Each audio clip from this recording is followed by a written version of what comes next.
Is the war in Ukraine really approaching a decisive Russian victory, or is the story being told from Moscow hiding a far more dangerous truth? That question has dominated Western security circles in recent weeks, especially as dramatic Kremlin statements collide with stubborn facts on the ground. What if the loudest claims of success are actually a warning sign of something breaking beneath the surface? Since late autumn, Russia's leadership has pushed an increasingly confident narrative. Ukraine's defenses are supposedly cracking. Russian forces are advancing on multiple axes, and the war is tilting irreversibly in Moscow's favor.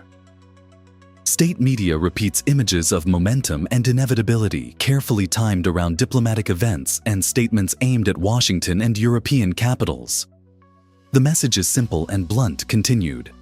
Western support is pointless because the outcome is already decided. Yet when the smoke clears the battlefield, reality tells a far more complicated and troubling story for the Kremlin. Across the Eastern Front, towns and cities, publicly claimed as liberated, remain contested, shelled, or even partially under Ukrainian control. Areas such as Pokrovsk, Kupiansk, and Seversk have become symbols of this widening gap between propaganda and reality. Russian advances there have been incremental at best, bought at enormous cost in manpower and equipment, while Ukrainian units continue to counterattack, disrupt supply lines, and regain tactically significant ground. The scale of fighting in these zones reveals a grinding war of attrition, not a clean breakthrough one that is bleeding Russia's military at a pace difficult to sustain. Western defense analysts increasingly view Moscow's messaging as a form of strategic signaling, rather than an accurate reflection of events. The objective is not just domestic reassurance, but psychological pressure on NATO governments. By portraying Ukraine as on the verge of collapse, the Kremlin hopes to convince policymakers in Washington, Berlin, and Paris that further aid only deepens economic losses without changing the outcome. With Donald Trump back in the White House, Russian messaging has become even more focused on exploiting political fatigue in the West, betting that doubts inside NATO will matter more than tactical realities on the battlefield. But the numbers undermine that narrative. Independent assessments indicate that Russia has exaggerated territorial gains by hundreds of square miles over the course of the year, inflating limited advances into sweeping victories. Meanwhile, Ukrainian long-range strikes on Russian energy facilities, refineries, and logistics hubs inside Russia have quietly imposed real economic costs. Disruptions to oil processing and fuel distribution ripple through Russia's economy, tightening state finances at a time when sustaining a massive war effort already strains resources. This disconnect between words and reality matters because it shapes strategic decisions. An army that must constantly pretend it is winning is often an army struggling to hold together. Russian units remain deployed along an extraordinarily long front, conducting simultaneous offensives that consume troops and material faster than they can be replaced. The result is a fragile equilibrium held together by messaging rather than strength. As the war grinds on into winter, the central question becomes unavoidable if Moscow must lean so heavily on narrative warfare to claim success. What happens when the facts on the ground can no longer be concealed, and who pays the price when that illusion finally cracks? If Russia is not decisively winning on the battlefield, why does the Kremlin keep insisting that victory is just around the corner? And more importantly, how is that narrative being weaponized to shape upcoming diplomatic pressure on Ukraine and its Western backers? Behind Moscow's claims of steady advances lies a calculated political strategy. Russian leadership has repeatedly framed minor territorial changes as decisive breakthroughs, particularly ahead of moments when diplomacy looms larger than artillery. Announcements of supposed city captures have often coincided with high-level meetings, foreign envoys traveling to Moscow, or renewed discussions about ceasefires and negotiations. The timing is not accidental. By projecting an image of unstoppable momentum, the Kremlin seeks to manufacture leverage long before any negotiating table is even set. In this framework, truth becomes secondary. Russian officials have openly linked battlefield successes to diplomatic positioning, arguing that their military actions are shaping how foreign partners should view peace terms. The implication is blunt: Ukraine should accept Moscow's demands now, or risk losing even more territory later. Yet Western intelligence assessments and independent observers consistently contradict these claims, noting that many of the touted gains are either exaggerated or tactically insignificant when weighed against the costs required to achieve them. The scale of those costs is staggering. Russian forces have expended enormous manpower to sustain offensives across multiple directions simultaneously. Entire brigades have been rotated through high-intensity sectors with minimal rest, while replacement troops arrive with limited training and outdated equipment. This attritional approach creates the appearance of constant pressure, but masks a deeper vulnerability. Russia's ability to sustain such pressure over time is eroding. Each incremental push forward drains resources that cannot be easily replenished, especially as sanctions and battlefield losses intersect. Ukraine, meanwhile, has adopted a counter-strategy that directly targets this illusion of progress. Rather than chasing every inch of contested ground, Ukrainian forces have focused on disrupting logistics command nodes and energy infrastructure that supports Russia's war effort. Recent strikes on refineries, fuel depots, and power facilities inside Russia have not only reduced operational capacity at the front, but also sent shockwaves through domestic markets. Fuel shortages, rising costs, and emergency repairs translate into economic damage that no propaganda campaign can fully obscure. For NATO and the United States, this dynamic presents a strategic test. With Donald Trump back in office, Moscow appears eager to probe whether Washington's commitment will waver under sustained pressure and rising global uncertainty. Russian messaging is crafted to suggest that continued support for Ukraine only prolongs an inevitable outcome, raising the specter of wasted resources and economic strain across Europe. Yet Western analysts argue the opposite. Russia's need to exaggerate success suggests it lacks the decisive strength required to impose its terms militarily. The danger lies in perception.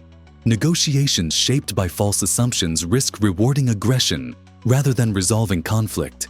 If Russia enters talks claiming dominance, it does not possess the result could be a fragile settlement that merely postpones further violence. As winter deepens and economic pressures mount on all sides, the question becomes sharper: will manufactured leverage be enough to force concessions, or will the strain of sustaining this illusion finally expose how thin Russia's actual position has become? What happens when an army is ordered to attack everywhere at once, even as its strength quietly drains away? And how long can that illusion of omnipresence survive before the structure beneath it begins to fracture? By early winter, Russia's battlefield posture revealed a force stretched close to its breaking point. The Kremlin continues to demand simultaneous offensives across multiple operational directions, from the eastern Donetsk axis to southern and northeastern sectors. On paper, this creates the impression of relentless pressure. In reality, it disperses manpower, equipment, and logistics across an enormous front, weakening each individual push. Western military analysts increasingly describe Russia's approach not as strategic depth, but as strategic dilution. The scale of the front alone is staggering. By late summer, Russian forces were attempting to contest or advance along a line extending well over 1,000 kilometers. Every mile requires troops, artillery support, air defense, and supply convoys. Every mile also exposes Russian units to Ukrainian drones, precision strikes, and counterattacks. The result is a grinding attritional battlefield where progress is measured in meters, while losses are counted in thousands. This imbalance between effort and reward has become one of the defining features of Russia's campaign. Reports from the front indicate that many Russian units are exhausted and under-equipped. Rotations are rushed, rest periods are shortened, and replacement soldiers arrive with minimal training. Some formations are forced to hold ground and conduct assaults simultaneously, a task that rapidly erodes combat effectiveness. Western experts note that this pattern mirrors late-stage overextension seen in past conflicts, where political pressure overrides military prudence. The emphasis shifts from achieving sustainable objectives to maintaining the appearance of momentum at any cost. Ukraine has exploited this vulnerability with increasing precision. Rather than engaging every Russian advance head-on, Ukrainian forces focus on identifying overstretched sectors and striking where Russian defenses are thinnest.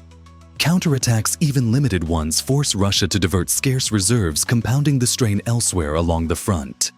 Each such diversion weakens another axis, creating a cascading effect that undermines the entire operational picture. This dynamic carries significant implications for NATO and the broader West. Russian overextension limits its ability to escalate beyond Ukraine without incurring unacceptable risk. At the same time, it raises the stakes within Ukraine itself. A breaking Russian line does not necessarily mean sudden collapse, but it does increase the likelihood of localized failures that can rapidly snowball.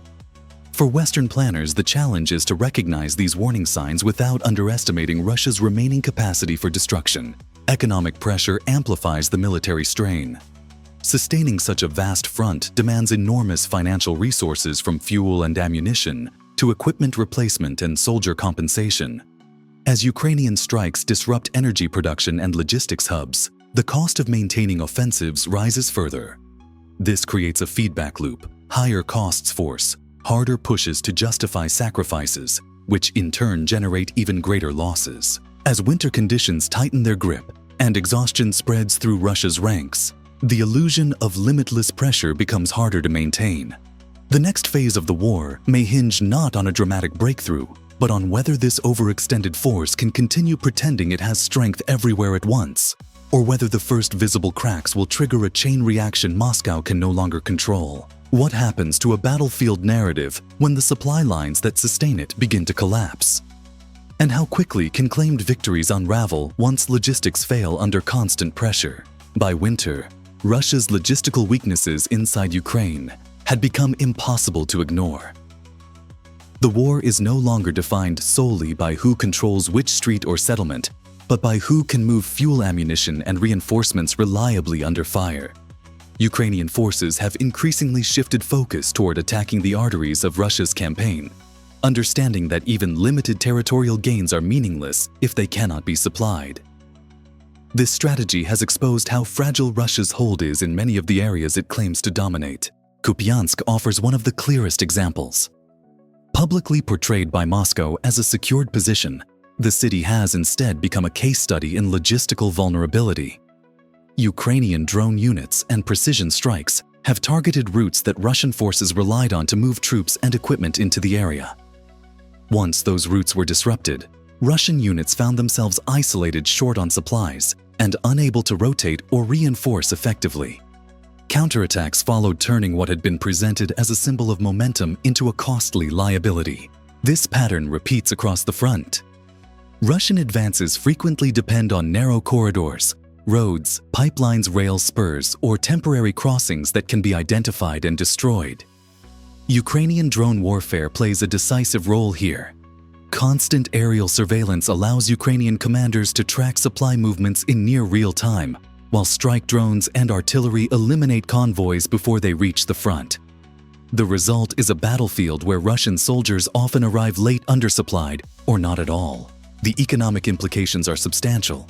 Every destroyed convoy represents not just lost equipment, but wasted fuel time and manpower. As Ukraine expands strikes against energy infrastructure inside Russia, these losses compound.